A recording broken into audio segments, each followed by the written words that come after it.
आपल्याला कंट्रोल करायला लागलं, म्हणजे मनाने आपल्यावर नियंत्रण ठेवायचा प्रयत्न केला, तर ते आपल्याला जमिनीवर सुद्धा आपटून देईल. आजकाल काय होतं, शरीर एकीकडे तर मन एकीकडे. झोपताना भूतकाळ आठवतो, काम करताना मोबाईल आठवतो, शांत बसलो तरी पण मन चलबिचल असतं. गीता एकच सांगते, योग म्हणजे नुसते जंगलात बसून डोळे मिटणं नाही, तर रोजच्या दैनंदिन जीवनात, रोजच्या कामात आपलं मन स्थिर ठेवणे. आता एक्झाम्पल, समजा तुम्ही रोज मेहनत करतात, पण त्याचं तुम्हाला ॲप्रिसिएशन नाही मिळत, तर तुमचं मन काय करतं की उदास होऊन जातं, जाऊ दे, दे सोडून. इथेच ध्यान योग कामाला येतो.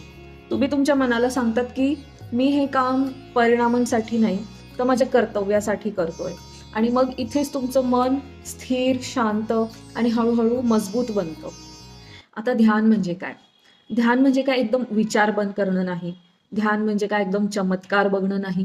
ध्यान म्हणजे एकदम असं शांत पण होऊन जाणं नाही.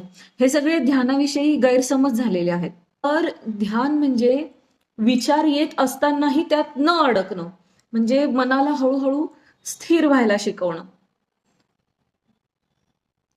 ध्यान म्हणजे, आता समजा आपलं मन पाणी आहे, तर ध्यान आपल्या पाण्यासारख्या मनाला ढवळू न देणं, पाण्याला ढवळू न देणं. जर का आपलं मन पाणी असेल तर त्याला ध्यान म्हणतात. आजपासून तुम्ही रोज स्वतःसोबत 5 मिनिटं, फक्त 5 मिनिटं डोळे मिटून शांत बसून बघा. तुमचं मन हे काही तुमचं शत्रू नाहीये, त्याला फक्त दिशा पाहिजे. ते दिशाहीन झालंय.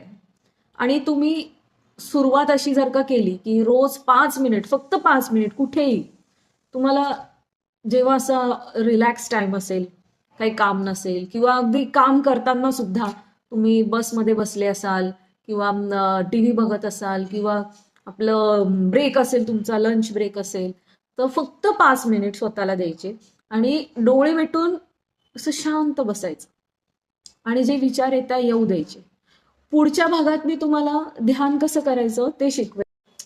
आता हा जो आज ध्यान योग आपण डिस्कस केलाय, जसं की गीतेच्या 6व्या अध्यायात जे सांगितलंय ध्यानाचं महत्व, तर याच्याशी रिलेटेड पुढच्या भागात मी तुम्हाला ध्यान कसं करायचं ते सांगणार आहे.